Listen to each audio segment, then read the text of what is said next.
And that's the thing, isn't it? We talk about music history like it's this grand, shimmering, sort of linear progression, a well-lit tour of iconic stages. Yeah, totally polished. But beneath that narrative, there's always something, well, more jagged. Something constantly being lost, something being fought for, like tooth and nail. Mm, You think about the raw energy of a place, right? The collective breath of 1,000 strangers, the actual history soaked into the walls, the floorboards. What happens when those walls just disappear? right. What truly becomes of those vibrations, those echoes that really define a sound, when the physical space they resonated in Mhm. is simply, well, gone? It's more than just the physical space, though, isn't it? It's the echo, definitely the memory, the whole collective mythology that builds up, those Yes. stories that become larger than life, the legends that get whispered, from generation to generation, almost like a protective charm against forgetting. But those legends, I think, that they often gloss over the raw human cost, the struggles, the sheer precarity that has always been the undercurrent of the music industry. Seriously, for those on the margins. Exactly. Those who don't fit the neat narratives. It's almost like the official history wants us to remember the grand spectacles, the sold-out Right, stadiums, the highlight reel. not the desperate scramble to make it to the next town or the quiet fear of not being able to pay the rent on a beloved venue. That stuff gets swept under the rug. Exactly. Tonight, we're peeling back those layers. We're going on a deep dive into the very spaces where music didn't just come alive, but where it sometimes, well, crashed and burned. Yeah. We're exploring how the unseen forces, economics, technology, sheer human, will continue to shape not just what we hear, but where we hear it, and ultimately who even gets the chance to make it. It's huge. From the hallowed, dimly lit halls of jazz to the sweaty, rebellious basements of punk, we're going to look at what it truly means for music when the stage itself is under siege, and what's irrevocably lost when it's all gone. Because the official narrative will always tell you about the bands, the stars, the finished product. But what about the buildings? What about those vibrations that get trapped in the structure itself? Yeah, the literal feeling in the room. What about the hidden machinery that allows, or just as often prevents, those vibrations from ever truly reaching us? That's where the real story lies, I think. Absolutely. So, okay, let's unpack this. Let's Yeah. start in a city that for like a century has held this almost mythical status as the absolute beating heart of the jazz world, New York City. Right. The capital. We've all heard the names, haven't we? The Three Deuces, Club Carousel, the Downbeat, all draped in neon on West 52nd Street. Legendary, vibrant spaces that defined an entire era. Icons. But the official narrative, the one we often romanticize, it conveniently overlooks the persistent, almost insidious erosion of these vital cultural hubs. It wasn't all glamour. And what's truly fascinating here, what really caught my eye, is the recent closure of the Jazz Standard. It opened in 97. Relatively recent, yeah. Yeah, and by all accounts, it wasn't just another club. It was large, charismatic. It quickly became seen as a prestige destination, Right. consistently drawing top-tier talent like the Maria Schneider Orchestra, the weekly Mingus Big Band. And crucially, it was known for offering high pay to its musicians. Which is rare. So rare. This wasn't some struggling hole in the wall. This was a cornerstone of the modern jazz scene, a place where a musician could actually feel validated, valued. And here's where we start to see the hidden machinery at play, because the catalyst for its closure wasn't some slow decline in popularity or even like financial mismanagement in the usual sense. No, not at all. The artistic director, Seth Abramson, he explicitly stated the Jazz Standard was successful pre-pandemic. It was thriving. Right. The issue. When revenue obviously stopped during the pandemic, the landlord was, quote, just unwilling to bend in any way to make it feasible for the club and its upstairs restaurant, Blue Smoke. Both part of Danny Meyer's group, right? Union Square Hospitality. Exactly. So it wasn't about the art, it wasn't about the cultural value. It was about a non-negotiable bottom line, end of story. And that phrase, unwilling to bend, it really hits hard, doesn't it? It speaks volumes about the brutal indifference of pure commerce. Completely indifferent. For these landlords, it's not about the art, it's not about the legacy, it's purely about the immediate financial return, period. This isn't a slow, natural decline that you might attribute to, I don't know, changing tastes or aging audiences. This is a sudden, systemic cut, almost like amputating a perfectly healthy limb because it's no longer convenient. That's surgical. Yeah. And the emotional toll this takes on a community, on musicians who rely on these spaces not just for gigs, but for identity, for validation, for a place to connect and evolve. It's immense. Of course. It rips at the very fabric of their professional and personal lives, leaving this huge, undeniable void. And Abramson really drives this home. Mm-hmm. He describes the jazz scene as an ecosystem where everything relies on the other. That's a key phrase. Totally interconnected. He points out that the jazz standards cosign, that stamp of approval on up-and-coming players, had this reverberating effect. Mm-hmm. It led to bookings at other New York clubs and, crucially, to international gigs in Europe and Japan, which is, he says, quote, where jazz musicians make real money. Right. That's the goal for many. So this isn't just one venue closing its doors. It's a critical component of a fragile, interconnected system being violently removed. Yeah, it destabilizes everything. And the stark reality, depending on how you define it, there are barely a dozen jazz clubs left in New York. Maybe. And none of them is making anyone rich. It highlights such a precarious existence, doesn't it? This constant tightrope walk where the passion for music often has to outweigh any realistic financial gain. It's almost a given. It's a testament to the artist's dedication, for sure, but it's also a pretty damning indictment of the system they're forced to operate within. And this ecosystem Abramson talks about, it's inherently vulnerable when a single powerful entity like a landlord can just dismantle a key component regardless of its artistic success or cultural importance. Yeah, zero leverage. It makes you ask, who are these landlords, really? What are their larger real estate portfolios? Is the goal just higher rent? Or is there a bigger, maybe more homogenous vision for city spaces at play? Like clearing out the character. Exactly. What starts to emerge here is this quiet, almost systematic pattern of erasure.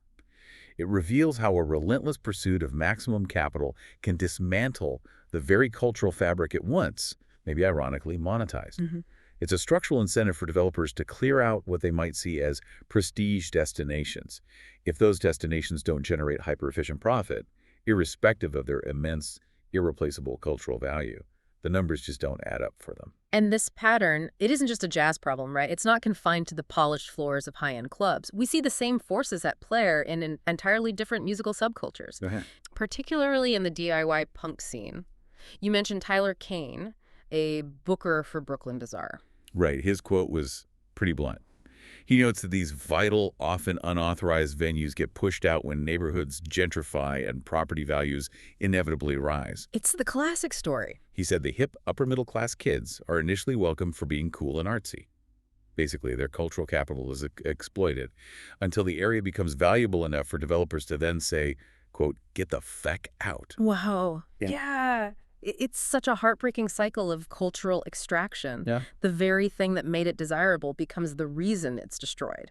It's the same architectural blueprint of exploitation, just in a different district with different sounds, different clothes. The initial cultural capital gets extracted, the cool factor is monetized, used to inflate property values, and then the original creators, the very people who made the area desirable, are discarded once the real estate is ripe for maximum profit. Yeah. It's a consistent structural pattern disguised as natural urban development. It's anything but natural. And this constant state of being hunted, of precarity, it forces punk scenes to migrate, right, to unconventional and often unauthorized spaces in the homes, basements, warehouses, backyards, and rooftops of East Brooklyn. Wherever they can find a foothold. It's a powerful testament to resilience, absolutely. That raw, primal, emotional need to create and connect, even when the larger systems actively try to suppress it. For sure. But what does it mean for the very authenticity of a scene when it's constantly forced underground, when it can never truly put down roots and feel safe? Does it become more real or just more stressed? Right. Does it create a transient, ephemeral art form, or does it just simply harden the resolve and make the music even more defiant, a stronger echo of resistance? It's probably both.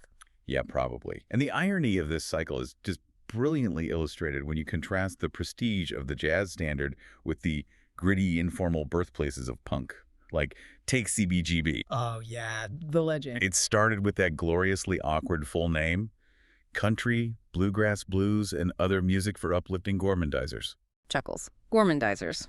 Love it. Just means food lovers. Right, exactly. Yeah. Which, clearly, it was never really about the food. It became the undisputed birthplace of punk rock, launching legends like the Ramones, Blondie, Patti Smith. Wow. It was Raw, authentic, a true cultural crucible. Those vibrations were absolutely electric. You can almost feel it just thinking about it. But that physical space, that hallowed, gritty ground, was eventually replaced by a decidedly unpunk John Varvatos store, a high-end fashion boutique. Ugh. And what's truly unsettling, what speaks to that psychological manipulation of memory, is that this Varvatos store, in this twisted act of commodification, preserved some of the original graffiti and stickers. Right, like a museum exhibit. Exactly. It was an aesthetic choice, a curated homage, rather than any authentic preservation of the spirit and energy that once filled those walls. It's a museum of rebellion, sterilized and monetized. Totally. It loses all the raw human spark, all the original vibrations, the emotions just sucked right out of it, replaced by this kind of hollow corporate nostalgia. It feels gross. Exactly. It's the ghost of cool, carefully packaged and sold back to us for consumption, completely detached from the struggle and grit that created it. Yeah. And these disappearing stages, these constant battles for their very existence, they force us to ask a bigger question. What actually makes a venue iconic? And how much of that is truly real, truly earned, the actual source of those enduring vibrations? Versus how much is carefully constructed lore, spun and polished for public consumption after the fact. Right. Where does the reality end and the myth begin? So, if we step away from the precarious, disappearing venues for a sec, let's look at the other side of the coin, the grand theaters. The places where legends aren't just hosted, but truly minted. The institutions. Exactly. These are the names that echo through music history. The Ryman Auditorium in Nashville, the Apollo in Harlem, London's Royal Albert Hall, the Hollywood Bowl, and of course, Madison Square Garden in New York. Yeah. These aren't just buildings, they're cultural monuments, places that seem to transcend time. These are the cathedrals of sound, aren't they? Where individual talent transcends to collective legend, where an artist performs and their legacy is cemented. Definitely. The Ryman Auditorium's journey, for instance. It started in 1892 as a house of worship, a literal church. Wow, I didn't know that. Yeah, and then it became the home of country music's legacy show, the Grand Ole Opry, for 31 years. Hosted everyone from Elvis Presley to Johnny Cash, Patsy Cline. So it went from spiritual worship to musical worship. Exactly. It's a profound shift in how a community seeks transcendence and connection, fulfilling a similar, fundamental human need for shared experience. It's almost like the building itself held a spiritual resonance that just shifted forms. That's fascinating. And the Apollo Theater in Harlem, that's a different kind of cathedral, one born of necessity and defiance. Absolutely. It was a cultural powerhouse for Black arts during segregation, a sanctuary, really, a stage where Billie Holiday, James Brown, he recorded his iconic Live at the Apollo album there, Jimi Hendrix, Prince. They all performed. Legends upon legends. And its storied amateur nights weren't just talent shows, they were crucibles of creativity, spaces carved out against systemic oppression to celebrate Black artistry and give voice to unheard talent. Right. It was And vital. these venues don't just host history, they absolutely embody it. They represent collective aspiration and achievement against incredible odds, and the vibrations generated there, they still resonate today, powerfully. And you've got the Royal Albert Hall, Right. opened by Queen Victoria in 1871, named after Prince Albert. Still standing, still hosting over 390 events annually. Pink Floyd, Bob Dylan, Adele, incredible longevity. The Hollywood Bowl, opening in 1922, saw the Beatles 3 times, was where Tom Petty played his final shows. Just iconic moments. Yeah. And Madison Square Garden, arguably the world's most famous arena. It's a definitive sign an artist has really made it. Billy Joel holds a record something like 65 shows. Wow. These places aren't just old buildings, they are enduring cultural touchstones, almost like anchors in the ever-shifting sea of music. What strikes me about these legendary venues is how they become part of our collective emotional landscape. They're not just stages, they're backdrops to our memories, right? Totally. Places where we connect with our favorite artists and with each other, the sheer weight of history, the accumulation of all those thousands of performances, the collective emotion of countless audiences.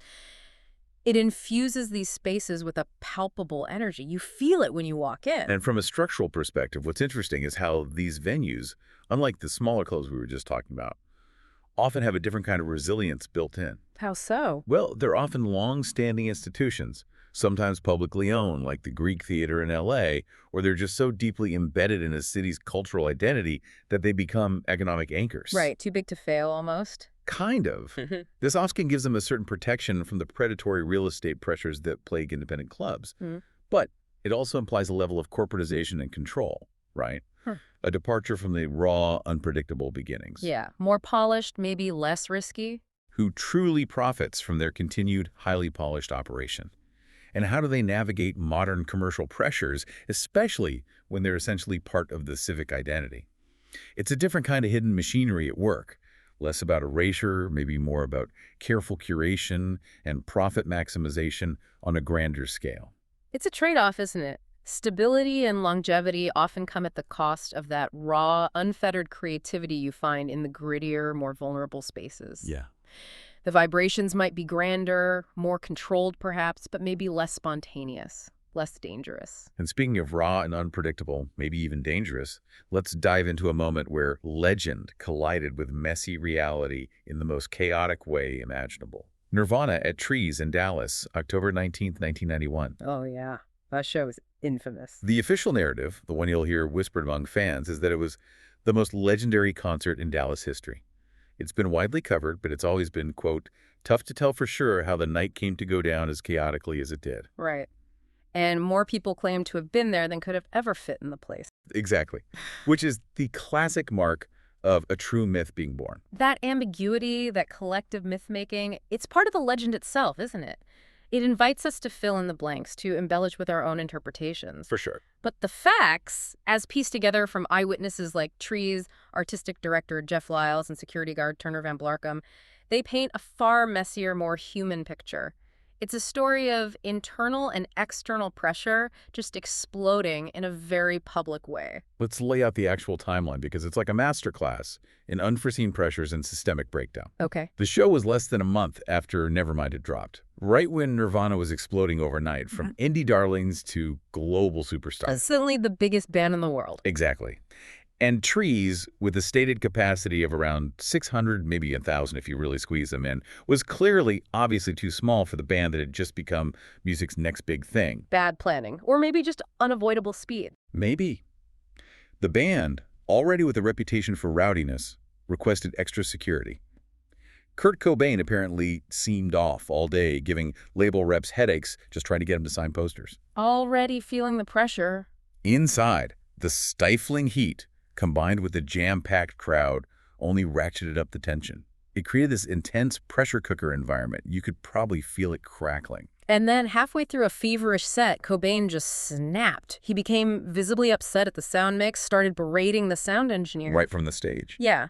And then in this furious display of frustration, he attacked the side stage soundboard with his guitar, sending buttons and knobs flying everywhere. Wow. This wasn't just a rock star being difficult. According to later accounts, it was a release of frustration of everything that had led us to this night. The weeks and weeks of intensified chaos had finally boiled over. So is everything piling up?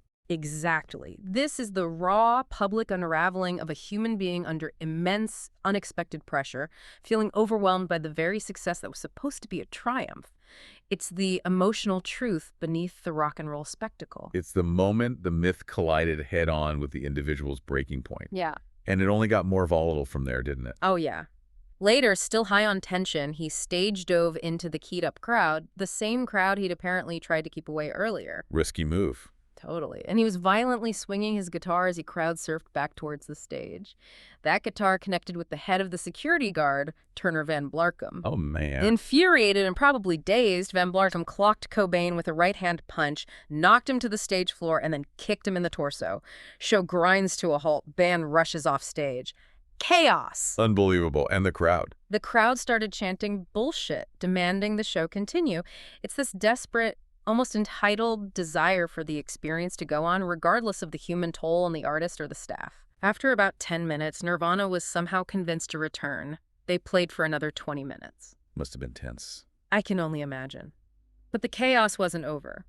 Fearful of further fallout, staff ushered the band out the back into a waiting cab.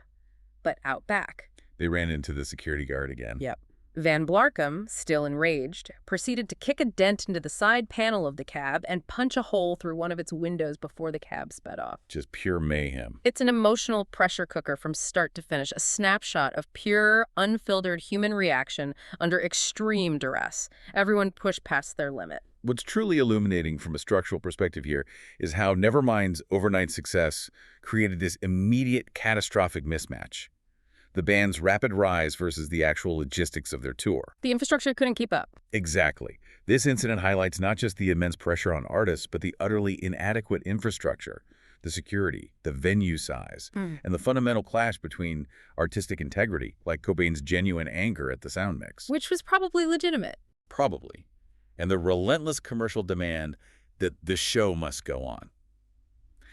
Who was responsible for booking them into a venue that was clearly too small? What were the financial incentives for pushing a band that quickly? Good questions. The absence of a clear, singular narrative about the night's chaos. It almost just a collective effort afterwards to smooth over the rough edges, to curate the myth rather than confront the painful reality of what happens when the machinery of the industry breaks down under pressure. Yeah, protect the brand, maybe? The true vibrations of that night were less about music and more about a system straining, cracking at its breaking point. And this kind of intensity, this crucible of chaos, it wasn't unique to Dallas, obviously. Think of London's Marquee. Right, legendary. Started as a jazz club in '58. But moved to that black-walled, bomb shelter-like space that became home to the first stirrings of blues rock, psychedelia, punk. Rolling Stones' first gig was there, right? Early Eric Clapton, Led Zeppelin, Sex Pistols, U2. Yeah. These were spaces that thrived on a certain kind of primal energy, where the rough edges were the whole point. Or the Fillmore East in NYC. Tragically short, 3-year existence, but hosted Jimi Hendrix, Joni Mitchell, The Grateful Dead, 6 straight nights of The Who's Tommy. Insane lineup. Absolutely legendary. But by 1971, promoter Bill Graham was forced to close it. Why? Changes in the music industry and the greater booking of arena shows. The big venues pushing out the smaller ones even then. Exactly. That's a direct structural shift, pushing out a culturally vital space.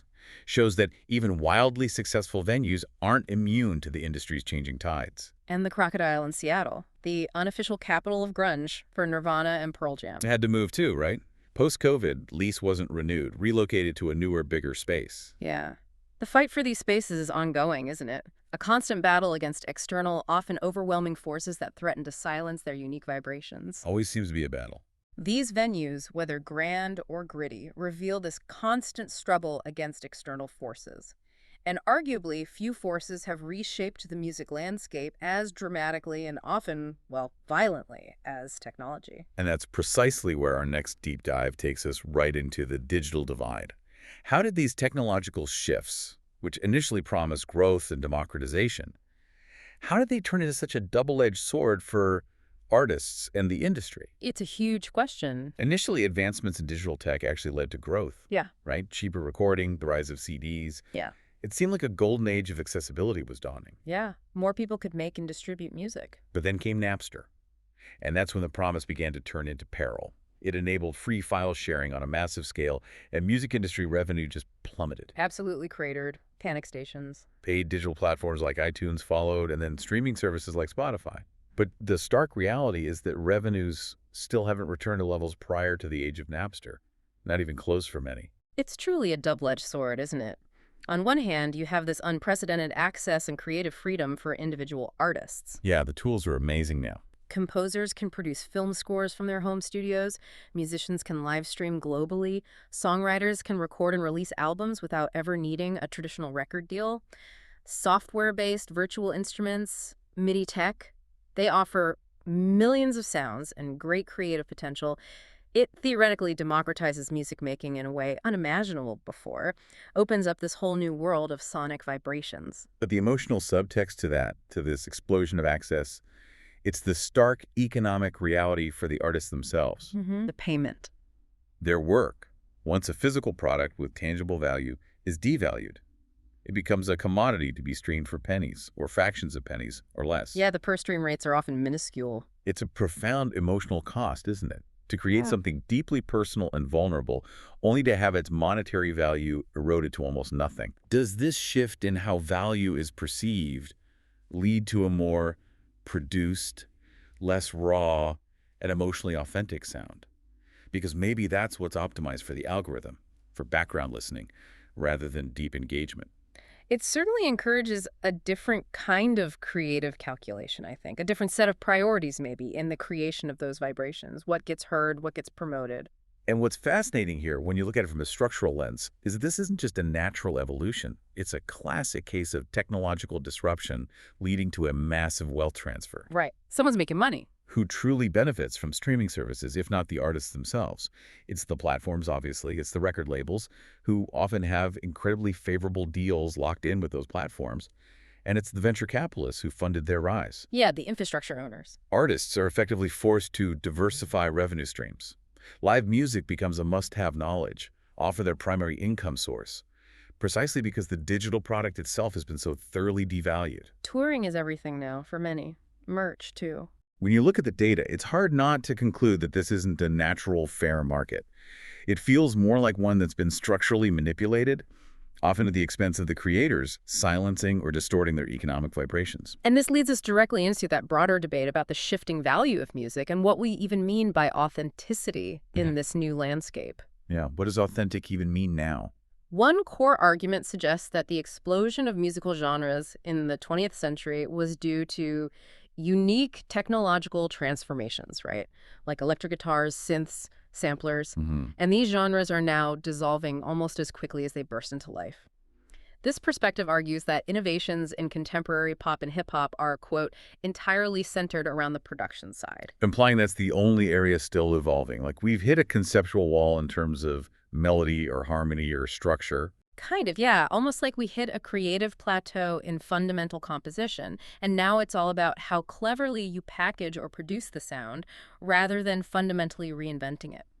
A shift in where the vibrational innovation is perceived to lie. Okay. But there's a compelling counterargument to that, isn't there? Definitely. While artistic ideas and technology are certainly connected, it goes both ways. Think of Les Paul, for example. He didn't just stumble upon the electric guitar. He had the idea first. Exactly. He had the idea to amplify a guitar, a creative vision, and then made the technology happen to fulfill that idea. Right. The driving invention. And similarly, someone like Lana Del Rey, with her whole sad girl movement, she pioneered a new pop archetype by combining styles and creating a distinct persona, largely independent of a specific technological advancement in production. Her innovation was in the narrative and emotional resonance. Right. It was more about attitude, lyrics, a certain aesthetic blend, not just a new synth preset. Exactly. Her innovation was more about a narrative, a persona, an emotional tone, and a lyrical style, rather than solely a new beat-making software or algorithm. Which brings us to the perennial, often really passionate debate. Is music progressing? Is it stagnating? Or is it just evolving in different directions we haven't fully grasped yet? Yeah, and you hear it all the time. On one side, you hear the lament that new music is shit, criticizing the rise of rap, R&B, and horrible pandering country music. It's that nostalgic cry for a perceived golden age, a yearning for past vibrations. And it taps into a very real emotional response for many people. This sense that the soul of music is being lost somehow. But then there's the other side arguing that there is wonderful, inventive, joyful music being made today and reminding us that we tend to remember only the best of, say, 1968 and not all the crap that also came out that year. That's a fair point. Survivorship bias. Right. This perspective suggests that perhaps it's our own filters and nostalgia that color our perception, not a true decline in quality or innovation. Maybe the vibrations are just different and we haven't tuned our receivers properly yet. I think that yearning for authenticity, it often stems from a deep-seated nostalgia for a perceived golden age, a time when music felt more real because its creation and consumption were inherently more physical and communal. Like going to shows, buying records, holding the album art. Exactly. That tangible experience, that emotional connection to music is deeply personal. When you say you don't feel anything with most modern pop, it's a reflection of a changing relationship between the listener and the artist, perhaps due to the mediated nature of digital consumption. Less direct connection, maybe. Perhaps. And the fact that all the old stuff is still so easily accessible means that for many, the progress they seek isn't necessarily technological advancement, but an emotional resonance, a certain kind of vibration that's maybe harder to find in a crowded, monetized digital space. And from a structural perspective, that stagnation argument, Yeah. it might be a misinterpretation of market saturation, right? A perception rather than a reality. How do you mean? With lower barriers to entry for creation and distribution, there's simply more music than ever before, an overwhelming amount. Right, the floodgates are open. This makes it incredibly hard for truly innovative sounds to cut through the noise unless they're backed by significant production or marketing budgets.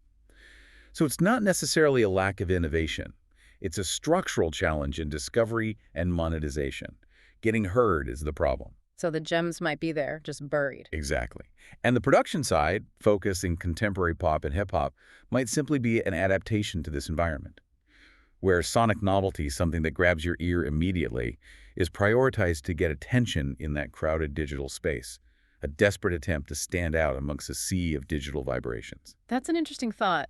The perceived lack of innovation is really a symptom of an overwhelming abundance, making the genuine signal harder to detect in all the noise. Yeah.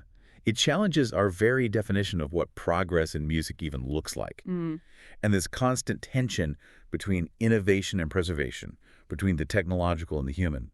It's often brought to a head in moments of intense pressure or tragedy, when the curtain is pulled back on the inherent fragility of life and career in the music world. And nowhere is that fragility, that sudden silencing of vibrant sound, more starkly illustrated than in tragedies born of logistics like the day the music died. February 3, 1959. Still gives you chills. Yeah.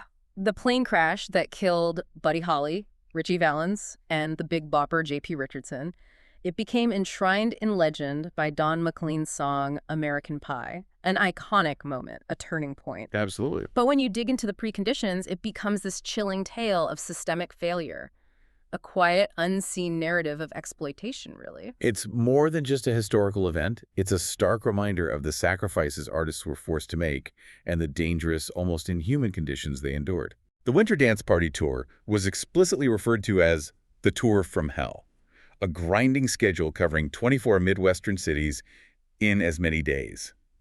0 off days. Just brutal in winter. In the Midwest winter. And the distances between venues were atrociously planned, like 350 miles from Green Bay to Clear Lake, then 365 miles to Moorhead, then back 325 miles to Sioux City. That makes no sense geographically. None. It was a brutal, nonsensical zigzag across the region, designed with absolute disregard for the human beings on it. This wasn't just poor planning, it was structural disregard for the artist's well-being. And the equipment. The Yeah. buses were wholly inadequate, right? Amplifying the human toll. Oh, yeah. Bill Griggs, a music historian, estimated 5 separate buses used in the first 11 days. 5 buses in 11 days. They kept breaking down. Constantly. And these weren't proper tour buses. They were reconditioned school buses, not good enough for school kids. His words. Oh, my God. No road crew either. The artists themselves loaded their own equipment. In the freezing cold. After playing a show, exhausted. Exactly. And crucially, these buses weren't equipped for the freezing midwinter temperatures, which swung from 20 degrees Fahrenheit down to a brutal -36. Minus 36 in a school bus. It must have been unbearable. A recipe for disaster. A slow, agonizing grind that wore down their spirits, their bodies, made any quick escape seem like a godsend. The conditions were utterly inhumane, a testament to the industry's focus on profit over people, even back then. And it led directly to the fateful decision. Frustrated with the relentless breakdowns and the bitter cold, Buddy Holly chartered a plane for himself and 2 others from Clear Lake, Iowa to Moorhead, Minnesota, the next stop. Just to get some rest, presumably. Avoid another frozen bus ride. Exactly. The Big Bopper, J.P. Richardson, had the flu and desperately asked Waylon Jennings, who was in Holly's band, for his seat to escape the bus. Jennings gave it up. Wow. And Ritchie Valens, who apparently once feared flying, won a coin toss against Tommy Alsop, another band member, for the 3rd seat. Just pure chance. God, the coin toss. And the remarks exchanged before boarding are just haunting, aren't they? Almost too ironic to bear. Totally. Holly jokingly told Jennings, "Well, I hope your damn bus freezes up." And Jennings shot back, "Well, I hope your old plane crashes." A humorous but ill-fated retort that apparently haunted him for the rest of his life. How could it not? It's such a deeply human story of exhaustion, isn't it? Of the desperate hope for even a moment of comfort and of pure, brutal chance dictating life and death. Yeah. What unspoken pressures led these young artists who were becoming big stars to such a grueling, poorly managed tour? The sheer emotional weight of being on the road, performing every night, no respite, trying to make their mark. It makes that decision to take a plane, despite the risks, entirely understandable. It wasn't recklessness. No. It was a search for basic relief, a quiet act of self-preservation against an indifferent system. And that's where the real tragedy lies for me, in that quiet, desperate choice forced upon them. And this isn't just about a plane crash. It's about a tragedy that was entirely avoidable, a direct consequence of a seemingly total disregard for the conditions they forced the touring musicians to endure by the booking agency, GAC, who, according to sources, didn't care. Just saw them as commodities. Pretty much. This exposes a chilling structural exploitation of artists, particularly up-and-coming ones, where their well-being is absolutely secondary to the tour's schedule and profit margins. The plane crash, while an accident, was precipitated by a systemic failure to provide safe working conditions to uphold basic human dignity. This reveals a chilling pattern in the industry.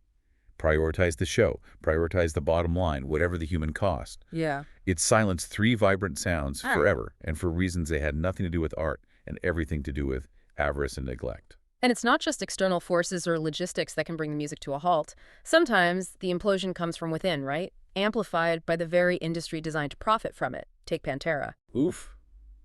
Yeah, that's a rough story. Influential American heavy metal band, formed in '81 by the Abbott brothers, Dimebag Darrell and Vinnie Paul. Icons of groove metal. But the band officially disbanded in 2003, with the brothers believing vocalist Phil Anselmo had abandoned them. It got very ugly, very public. This is a classic example of how personal friction can be magnified by the machinery of fame, isn't it? Totally. What ensued was this brutal war of words played out in the press. Vinnie Paul claimed they hadn't spoken to Anselmo in 2 years, cited Anselmo's sedated state. Implying substance abuse issues. Yeah. Dimebag implied heroin use, which Anselmo later denied, stating he was over 3 years sober at the time. The animosity was just palpable, playing out in public statements that effectively cemented the narrative of their estrangement. And the media, of course, thrived on it, fanned the flame. Oh, completely. And Anselmo's perspective offers this deeply personal, psychological counter-narrative. It reveals the unseen pressures at play between friends and bandmates who become like family. What did he say? He claimed he'd grown weary of Dimebag's drunken screaming in my face, feeling like a whipping post, constantly bearing the brunt of his bandmates' struggles. He also disputed a quote attributed to him about Dimebag deserving to be beaten severely, saying it was tongue-in-cheek and misrepresented. Vinnie Paul insisted he heard the audio, and Anselmo said the exact words.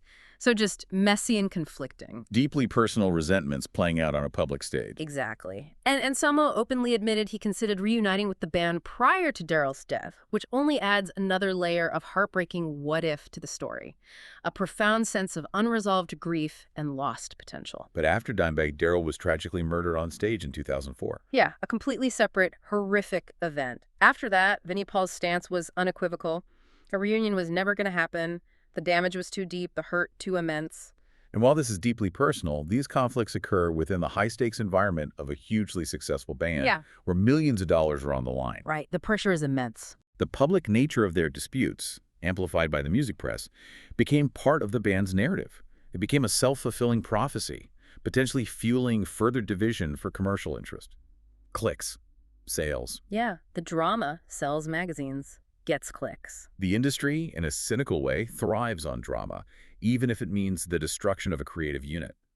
This shows how personal issues, when intertwined with the machinery of a major label and public expectation, can be irrevocably exploited and calcified into official narratives. Making any healing or reconciliation almost impossible. Exactly. It permanently shapes the band's legacy.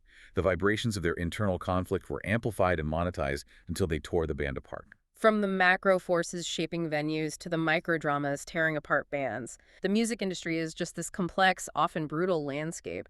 But what does it all mean for you, the listener, and the future of music? What kind of vibrations are we allowing to shape our soundscape? So what does this all mean for us, for the audience? As these physical spaces disappear, as the economic models shift so dramatically, and as the stories themselves are spun and respun, curated for consumption. Yeah, where do we fit in? Are we simply passive consumers of whatever the next iteration of the industry decides to give us? Or is there a way to actually influence the preservation of genuine creative hubs and the fair treatment of artists? Hmm. How do we ensure the true, authentic vibrations of music aren't just lost in the shuffle, drowned out by the noise? It raises such an important question. If the future of music production is increasingly isolated composers working alone in home studios, producers crafting beats on laptops, Yes, solitary creation. and its live manifestation is concentrated in a few heavily commercialized spaces, the arenas, the big festivals, Yeah.